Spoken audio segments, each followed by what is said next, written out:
12-year-old orphan Adunni swept dust from her ajagunal doorstep when the mysterious old woman collapsed. No money for treatment, certain death ahead. But Adunni possessed something priceless, a matching kidney. One impossible decision would transform 2 lives and awaken an entire Lagos community to miraculous generosity. Before watching full story, comment below from where you watching, also like and subscribe for more stories. My name is Chief Emeka Okafor. I am 72 years old. This is the story of how my 3 children got 25 billion Nigerian nairas and threw me out in the rain. But 3 months later they came begging for my help. I was born in a small village in Anambra State. My father was a farmer who died when I was 12. My mother, Mama Ngozi, sold akara and beans every morning to feed our family. I promised myself I would become rich one day and take care of my people. I started with nothing. When I was young, I carried goods at Onitsha market for 50 kobo per day. Then I bought and sold second-hand clothes. I worked from sunrise to sunset. My hands were rough and my back was bent, but I never gave up. When I was 25, I married Adaora. She was the most beautiful girl in our village, with a kind heart like her mother. We had 3 children. First was Chike, then Obiageli, then Ikenna. I loved them more than life itself. I kept working hard. I saved every naira. I bought a small truck and started transporting goods between Lagos and Onitsha. Then I bought more trucks. Then I started an import business, bringing goods from China and selling them across Nigeria. Adaora was my partner in everything. She managed our accounts, talked to customers, and raised our children when I traveled for business. Together we built our empire, one deal at a time. The children grew up in comfort. They attended the best schools in Lagos, Corona School, then King's College and Queen's College. They had drivers, housemaids, and everything money could buy. They never knew hunger like I did as a child. Chike studied law at University of Lagos, then got his master's degree at Oxford. Obiageli studied business at American University. Ikenna became a doctor, training in London. I paid millions of naira for their education because I wanted them to have opportunities one never had. When Adaora got breast cancer 5 years ago, I spent everything I could to save her. The best doctors in Lagos, treatments in India, even specialist care in America. But God called her home anyway. My heart was broken into pieces. After my wife died, I felt very lonely in our big house in Ikoyi. The children were busy with their own lives. Chike was a successful lawyer in Victoria Island. Obiageli ran her own fashion business in Lekki. Ikenna was a consultant at Lagos University Teaching Hospital. I continued working, but the fire in my belly was getting cold. I was getting old. My hands shook when I signed documents. My back hurt every morning when I got out of bed. Last year, I had a serious heart attack during a business meeting in Abuja. When I was lying in the hospital bed at National Hospital, I decided it was time to share my wealth with my children while I could still see them enjoy it. I called my lawyer, Barrister Adebayo. My business empire was worth 25 billion Nigerian nairas.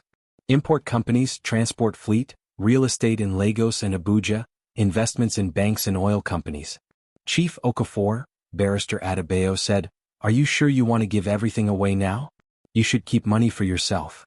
"No," I replied. "I want to see my children enjoy the fruits of my labor while I am still alive. They are good children who respect their father. They will take care of me in my old age."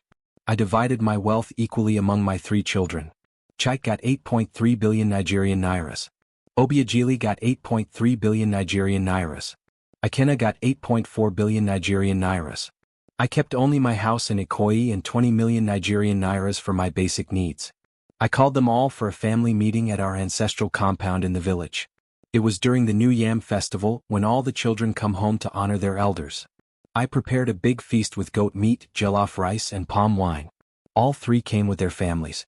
Chike brought his wife Kemi and their twin boys. Obiageli came with her husband Tund. Ikenna brought his fiancée Amara, who was also a doctor. After we ate and the children played in the compound, I gathered everyone under the big Irako tree where my father used to settle disputes. "My children," I said in Igbo, our native language, "I have something important to tell you. I'm getting old. My heart is weak. I want to give you your inheritance now, while I can see you enjoy it." I handed each of them the legal documents. When they saw the numbers, their eyes became wide like full moon. "Papa, this is incredible," Chike said, looking at the papers with shaking hands. 8 billion naira? Obiageli whispered. "Papa, are you serious?" Ikenna just stared at the documents without speaking. "Yes, my children," I said. "You have all worked hard and made me proud. This is the fruit of your mothers and my labor. Use it wisely and remember to help your people. They hugged me and thanked me. They seemed very happy. I felt like I had done the right thing, just like our ancestors who shared their wealth before joining their ancestors. But things changed very quickly after that day. The following week, Chai called me. Papa, I've been thinking. That big house in Ikoyi is too much for one old man. You should move to something smaller and more manageable. But Chai, I love that house. Your mother and I built it together. All our memories are there. Papa, be practical. You cannot maintain such a big compound at your age. What if something happens and no one is there to help you? Obiageli called the next day. Papa, I found a very nice assisted living facility in Lekki. It has nurses, activities and other elderly people. You would be safer there. Obiageli, I don't want to live in a place for old people. I want to stay in my own home where your mother's spirit still lives. Papa, you're being stubborn. We are your children and we know what's best for you. Ikenna was the worst. He came to visit with 2 men in expensive suits. Papa, these are financial advisors from Goldman Sachs. They think you should sell the house and invest the money in stable bonds. Ikenna, I just gave you 8 billion naira. I want to keep my family home. Papa, old people sometimes make poor financial decisions. We're trying to protect you from yourself. I was confused and hurt. These were not the children I had raised with strong Igbo values. The children I knew respected their elders and took care of their parents. These people seemed like strangers wearing my children's faces. For 2 weeks they pressured me every day. Phone calls, visits, arguments. They said I was too old to live alone. They said the house was dangerous. They said I needed professional medical care. We love you, Papa, Obiageli said. But you must accept reality about your age and health. I started feeling like I was a burden on my own children. The house that was once full of laughter and family gatherings felt cold and empty. 1 month after I gave them the inheritance, Chai came with legal documents. Papa, we have decided. You must move to Golden Sunset Care Home. It's a very good place run by qualified nurses. And if I refuse? Papa, we now have legal guardianship over you. We're making this decision for your own safety and well-being. I was shocked. When did I give you guardianship? It was included in the inheritance documents. You probably didn't read all the legal language. I felt sick to my stomach.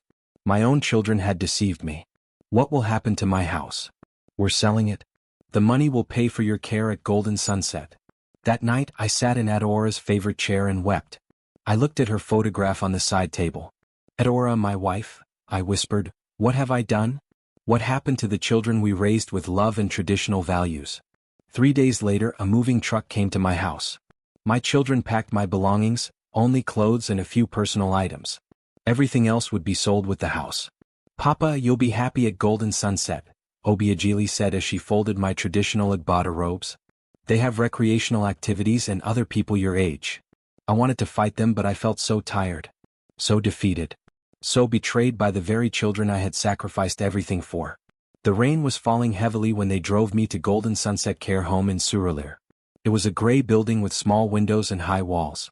Inside it smelled like disinfectant and loneliness. My room was tiny. 1 bed, 1 plastic chair, 1 small table. There was a window but it faced a concrete wall. We'll visit you very soon, Papa, Ikenna said as they prepared to leave. But they didn't visit. Not the next week. Not the month after. When I called them they were always too busy. Papa, I'm in court, Chaik would say. Papa, I'm meeting with international clients, Obiageli would say. Papa, I'm performing surgery, Ikenna would say. I felt invisible. Like I had ceased to exist in their minds. The other residents at Golden Sunset were kind people, but they had their own problems. Some had children who never visited. Some had memory problems. Some were just waiting to die. I spent my days sitting by my small window thinking about my life. I thought about my village, about Adaora, about how I had worked for 50 years only to end up forgotten in a small room. But I also started thinking about business again.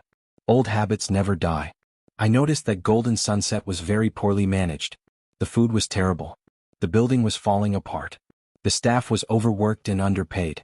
The residents were treated like burdens instead of human beings with dignity. I started talking to other residents and their families. I learned that the facility was owned by a company called Sunset Healthcare Limited. I used the computer in the common area to research the company.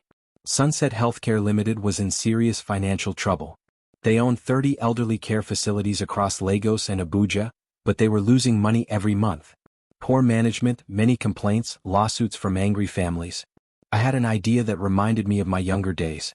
I still had my 20 million Nigerian nairas. It wasn't much compared to what I had given away, but it was something. More importantly, I still had my business knowledge and experience. I called my old friend Chief Adebola Martins. Chief Adebola and I had done business together for 25 years. He owned several companies and had always respected my judgment. Emeka, how are you, my brother? I heard you retired and gave your children their inheritance. Adebola, I need your help. I want to buy something, but I need a business partner. I told Chief Adebola about Sunset Healthcare Limited. I explained my plan to him. Emeka, are you sure about this? You want to buy a failing nursing home company. Adebola, trust me. I know what I'm talking about. I had studied Sunset Healthcare for weeks. They were desperate to sell. They owed millions to creditors and suppliers. Their reputation was ruined. But I saw the potential. 30 facilities in good locations across Lagos and Abuja. Thousands of elderly people who deserved better care. Families willing to pay premium prices for quality service. Chief Adebola agreed to partner with me. He invested 100 million Nigerian nairas. I put in my 20 million Nigerian nairas and my experience.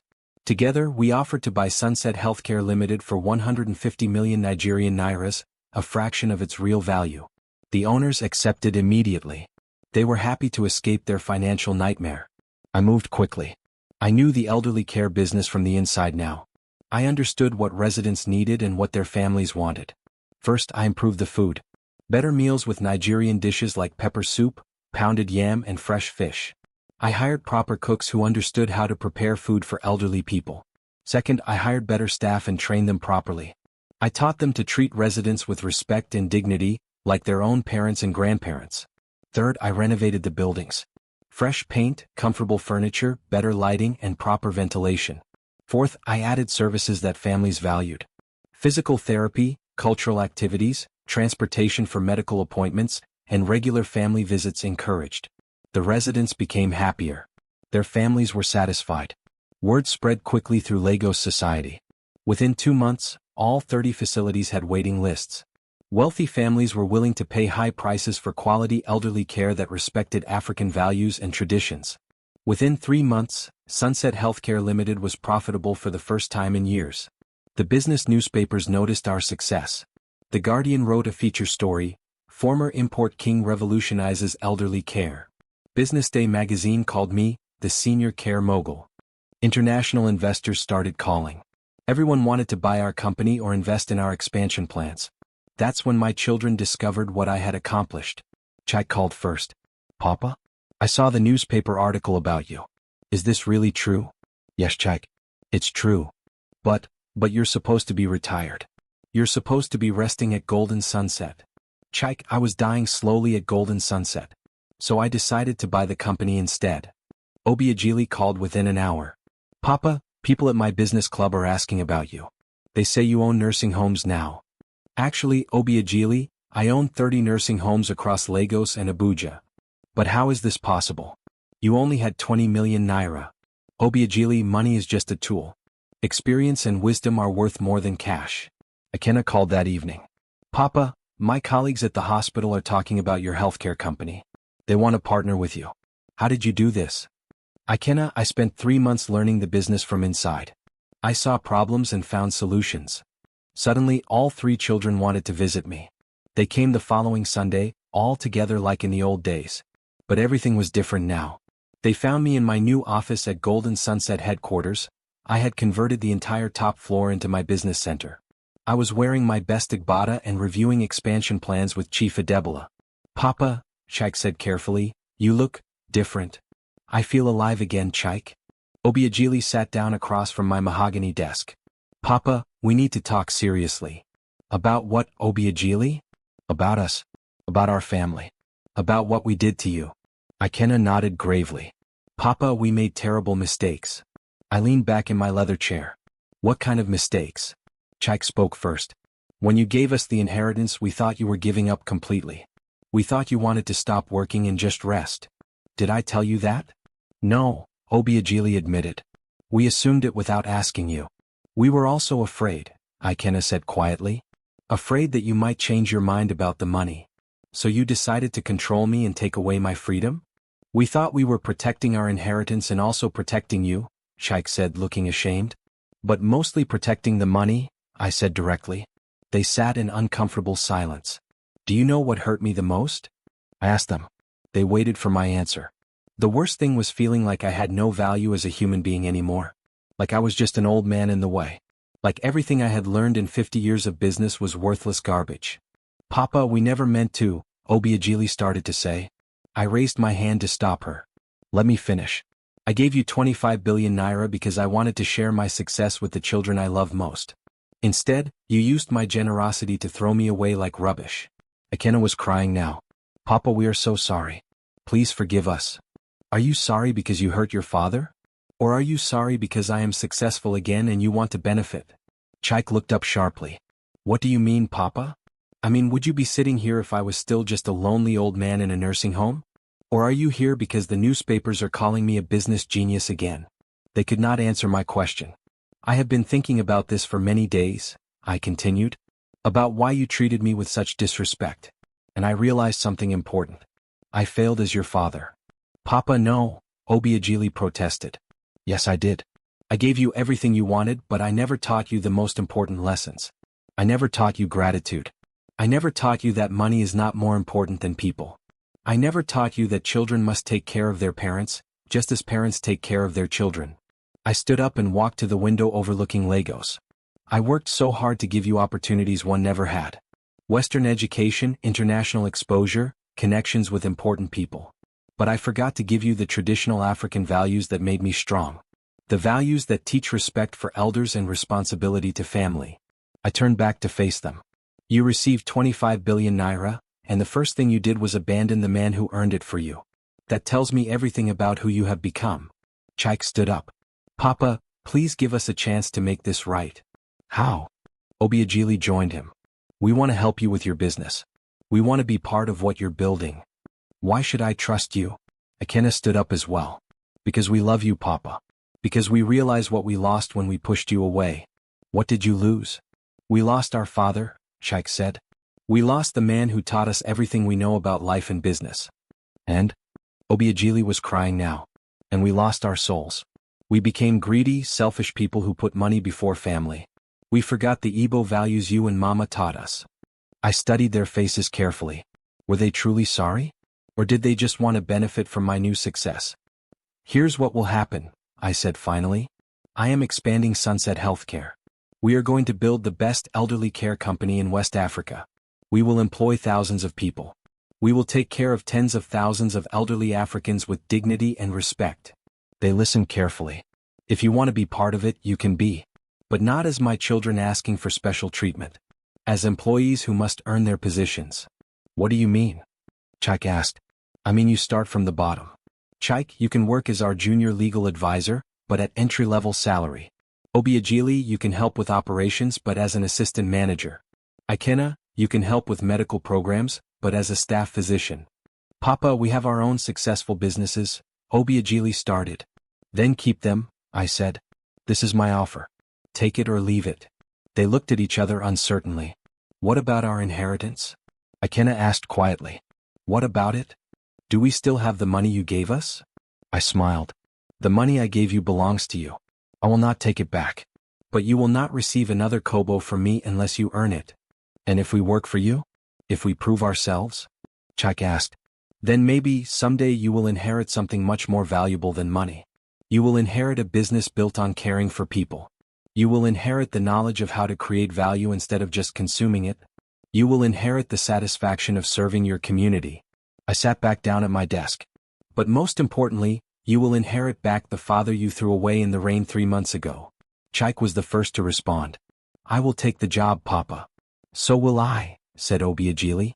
Me too, said Ikena. Good, I said. You start Monday morning at 6 a.m. You will work directly with residents for the first 6 months, cleaning, feeding, and caring for elderly people, so you understand what this business is really about. They nodded agreement. One more thing, I said. I am moving back to my family house. But Papa, we sold. Obiageli stopped mid-sentence.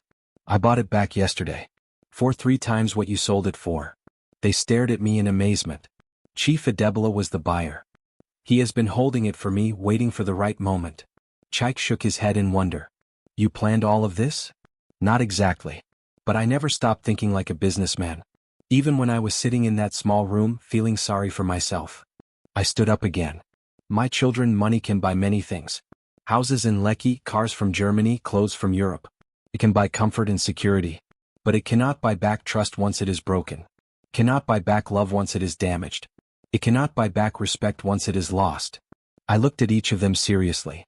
You have 25 billion naira. But you lost something more valuable. You lost your integrity. You lost your compassion for others. You lost your way as Africans. Can we find our way back, Papa? Obiageli asked. That depends entirely on you. Working for me will not be easy.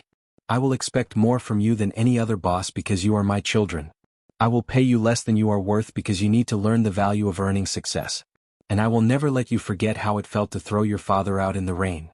We deserve that treatment, Ikenna said. Yes, you do. But here's the beautiful thing about African family values: we always get second chances if we are willing to work for them. 6 months later, Sunset Healthcare had expanded to 60 facilities across Nigeria.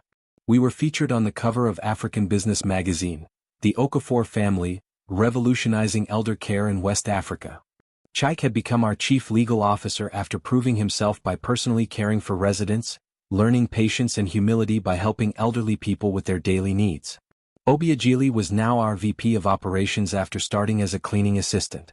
She learned efficiency and empathy by understanding how small details affected residents' quality of life. Ikenna was our chief medical officer after working as a nursing aide. He learned that medicine is about treating whole human beings with dignity, not just managing medical conditions. We still gathered for Sunday family meals at our ancestral home. But now our conversations were different. We talked about the residents we served. We shared stories about small victories and daily challenges. We planned new ways to improve our services. Most importantly, we had rediscovered traditional African values that money cannot buy. One Sunday evening, as we sat around the dinner table eating pounded yam and egusi soup, Obiageli raised her glass of palm wine.